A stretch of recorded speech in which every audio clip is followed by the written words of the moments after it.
नमस्कार दोस्तों, मैं धाकर सर आपका स्वागत करता हूं अपने YouTube चैनल में। दोस्तों, आज हम लोग करेंगे पार्ट 3। और दोस्तों, इससे पहले मैंने पार्ट 1 और 2 करवा दिया है।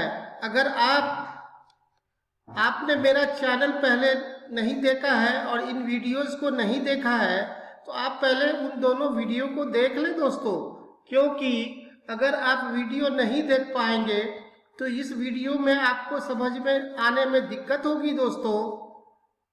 इसलिए आप लोगों से अनुरोध है, रिक्वेस्ट है कि पहले उन दोनों वीडियो को जरूर देख लें दोस्तों।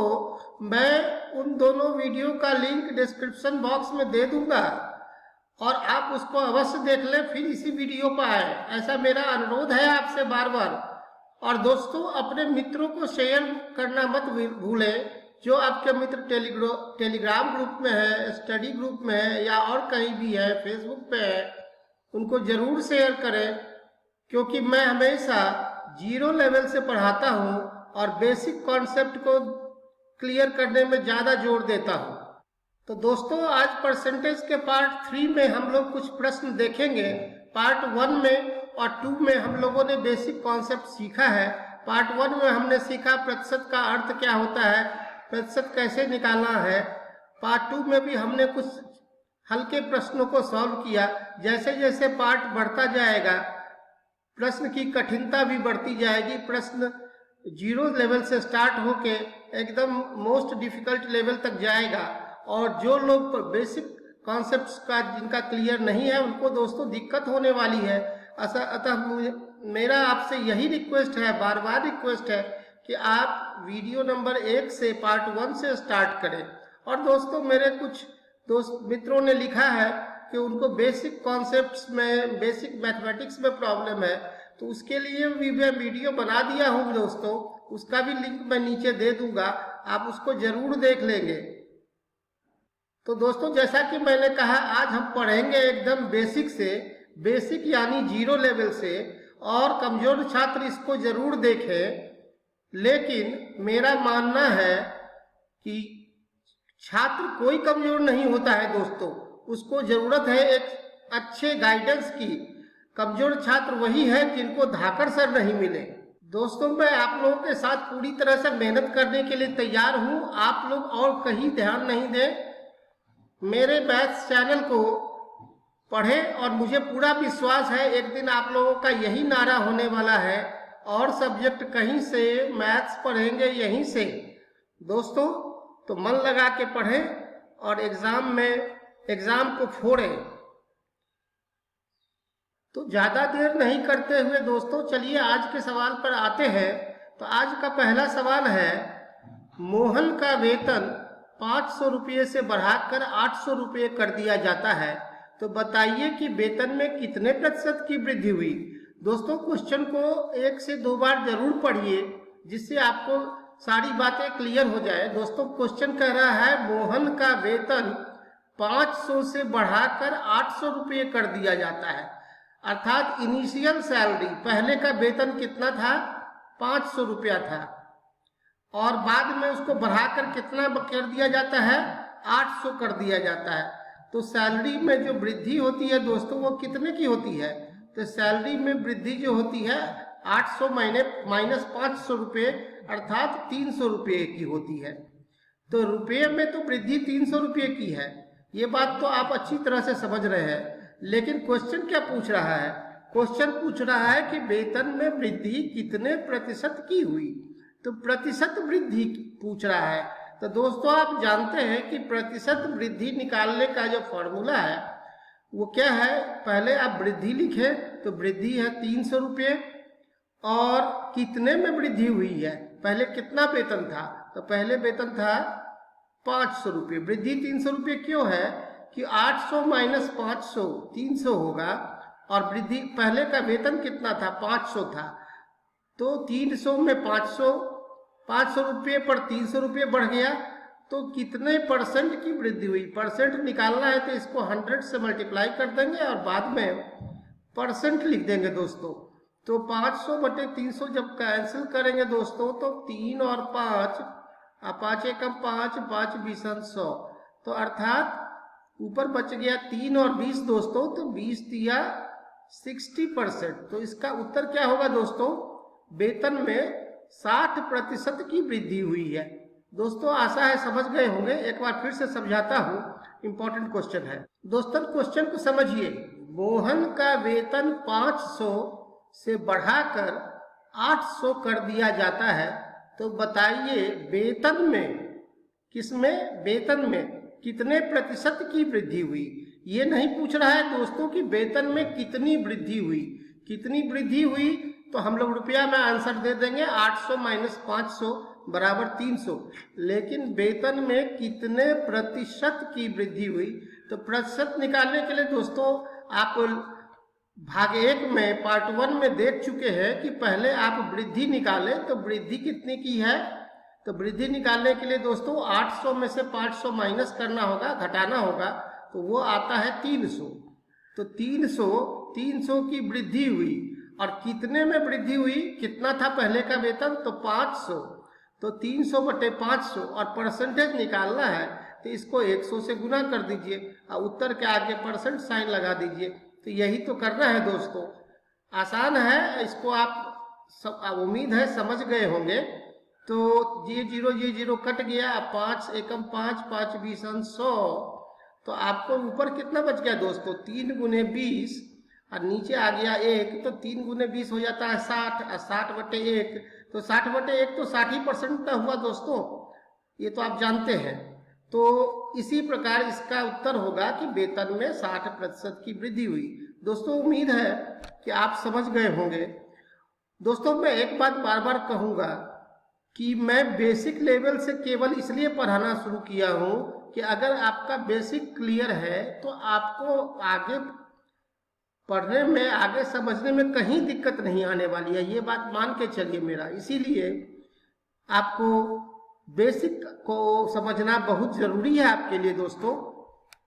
तो दोस्तों आप एक बात समझिए, अगर बेसिक मैथमेटिक्स की आपको अगर दिक्कत है तो उसका भी मैंने वीडियोस बना के डाल दिया है, आप उसको भी देख सकते हैं।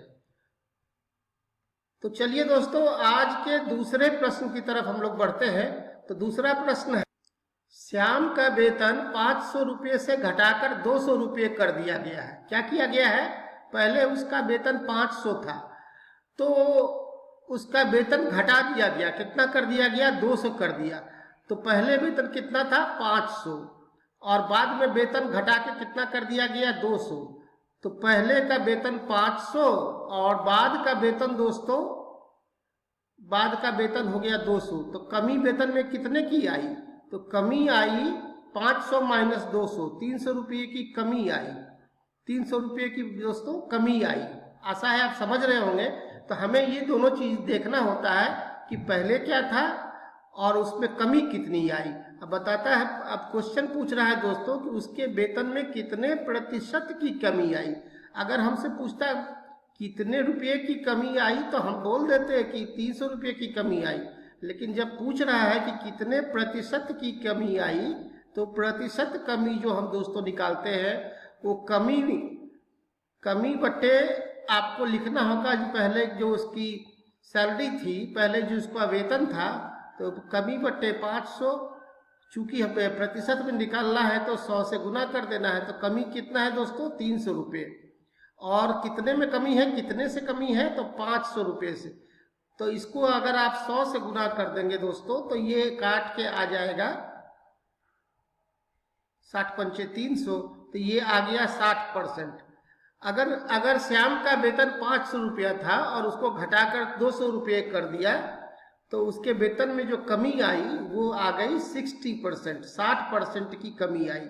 दोस्तों आप हमेशा ध्यान रखिए कि कमी या बढ़ोतरी, कमी या बढ़त हम जो पहले जितने से होता है उसी पे निकालते हैं, नीचे में वही रखते हैं।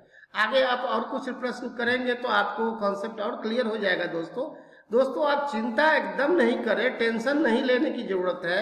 आप केवल मेरे वीडियो को देखें और मेरे से कोई भी तरह का कंफ्यूजन हो तो मेरे कमेंट सेक्शन में जरूर लिखें। प्लस कहा जाता है कि स्टूडेंट ही टीचर को गाइड करता है, तो आप मेरे को बताएं कि मेरे समझाने में कहीं कोई कमी है तो वो भी बताएं मेरे को, मैं आप ही लोगों से सीखता भी हूँ। तो दोस्तों अब चलते हैं आज के अगले प्रश्न पे। क्या अगला प्रश्न आप देख रहे हैं दोस्तों? अगला प्रश्न कहता है यदि 450 आम में 30% खराब है तो कितने आम अच्छी स्थिति में है? कितने आम पहले से थे दोस्तों? 450। कितने खराब है आम है? खराब आम की प्रतिशत क्या है? खराब आम की प्रतिशत है 30%। तो आप जानते हैं दोस्तों इस तरह के क्वेश्चन में क्या करना होता है। तो कितने आम अच्छी स्थिति में है, अब अच्छे आम के आम में से जो टोटल आम है, जो कुल आम है, उसमें से आप खराब आम को घटा देंगे, वही आम उतने ही आम अच्छी स्थिति में होंगे ना दोस्तों। तो इसको आप 450 कुल आम है और 450 का 30% पहले निकालिए तो आप पा जाएंगे खराब आम। तो खराब आम कितने होंगे दोस्तों? 450 गुने 30, आपको पहले बता चुके हैं दोस्तों, इसको भूलिए मत। का मतलब गुना और 30% मतलब 30/100। अब आप जो जो कट सकता है उसको काट दीजिए दोस्तों। ये 0 इससे कट गया, ये 0 इससे कट गया, तो आपको कितना बचा दोस्तों यहाँ पे? 45 गुने 3। तो 45 गुने 3 और बटे 1, तो इसका तो कोई वैल्यू है ही नहीं। 45 गुने 3 कितना हो जाता है दोस्तों? 135। 5 तिया के 15, हासिल 1, 4 तिया 12, 1 13। मतलब 450 आम में खराब आम कुल कितने हुए दोस्तों? 135 आम खराब हुए। तो 450 माइनस 135, तो घटा के लिख दीजिए, तो वो आम उतने आम अच्छे आम होंगे। तो 10 में से 5 गया 5, 4 में से 3 गया 1, और 4 में से 1 गया 3। तो ये आ गया आपका 4 में, यहाँ आ जाएगा 2, सॉरी। तो 5 5 10 के 0, 3 1 4 1 5, 2 3 1 4 1 5 और 2 1 3। तो आपका उत्तर हो जाएगा 315 आम। 315 आम जो है दोस्तों वो अच्छे आम है। चलिए इसी सवाल को दूसरे तरीके से बनाते हैं। हम लोग 2-3 तरीके से बना सकते हैं, तो वो भी सीखेंगे। जो आपको तरीका अच्छा लगेगा दोस्तों आप उसी को फॉलो कीजिएगा। अगर कॉन्सेप्ट समझ जाते हैं तो एक ही प्रश्न को कई तरीके से हल किया जा सकता है। और आप चिंता नहीं करें, टेंशन बिल्कुल नहीं लें दोस्तों। मैं बीच बीच में जो ट्रिक है उसका फॉर्मूला वो भी बताता रहूंगा आपको, इसलिए टेंशन लेने की तो जरूरत ही नहीं दोस्तों। अब इसी प्रश्न को हम लोग अगर दूसरे तरीके से बनाना चाहें तो कैसे बना सकते हैं वो भी देख लीजिए। देखिए 450 आम में से 30% खराब है। अगर 30% आम खराब है दोस्तों तो आप बता सकते हैं कि कितने % आम अच्छे हैं। तो 100 माइनस 30, 100 माइनस 30 हो गया खराब, तो 30 खराब को माइनस कर दीजिए तो 70% आम जो है दोस्तों वो अच्छे आम है। आप मानते हैं कि नहीं मानते हैं दोस्तों? या तो आम अच्छे होंगे या खराब होंगे। तो खराब आम 30% है, तो अच्छे आम कितने हैं? 100 माइनस 30 बराबर 70। तो 70 आम अच्छे हैं, तो 450 में 70% अच्छे हैं, तो 450 का 70% जो होता है दोस्तों वही आम अच्छे होंगे ना, वही आमों की अच्छे आमों की संख्या होगी दोस्तों। तो ये 0 काट दीजिए, ये 0 काट दीजिए। 7 5 35 के 5 हासिल 1, 7 5 35 के 5 हासिल 3, 7 चौका 28, 3 31। तो देखिए दोस्तों उत्तर फिर से वही आ गया 315 आम, अर्थात 315 आम अच्छे हैं। तो दोनों मेथड आपको समझना चाहिए। ये मेथड तो वैसे आसान है, बहुत शॉर्टकट में बन जाता है, बहुत कम समय में बन जाता है। लेकिन आपको दिक्कत क्या है? आप दोनों मेथड समझिए। और दोस्तों टेंशन बिल्कुल नहीं लेने का है। जो टेंशन लेगा वो कुछ नहीं कर पाएगा। जब मैं आपके साथ हूँ तो आपको टेंशन बिल्कुल नहीं लेना है दोस्तों समय कम है, हम लोग अच्छे से तैयारी करते चलेंगे, आगे अपना बढ़ेंगे और बढ़िया से एग्ज़ाम देंगे। तो आप मेरे साथ बने रहिए दोस्तों। इसको लाइक सब्सक्राइब तो आप कर रहे हैं कि नहीं कर रहे हैं? शेयर भी कर दिया कीजिए। मैं जान रहा हूँ सब्सक्राइब आप लोग कर रहे हैं, लेकिन शेयरिंग में कमी आ रही है। कम से कम हर बच्चा ये सोचे कि अपने दोस्तों तक हमको पहुँचाना है, तो इसको शेयर जरूर कीजिए। थैंक यू वेरी मच बच्चों। See you in the next video. अगले वीडियो में फिर से मुलाकात होगी एक अच्छे टॉपिक के साथ।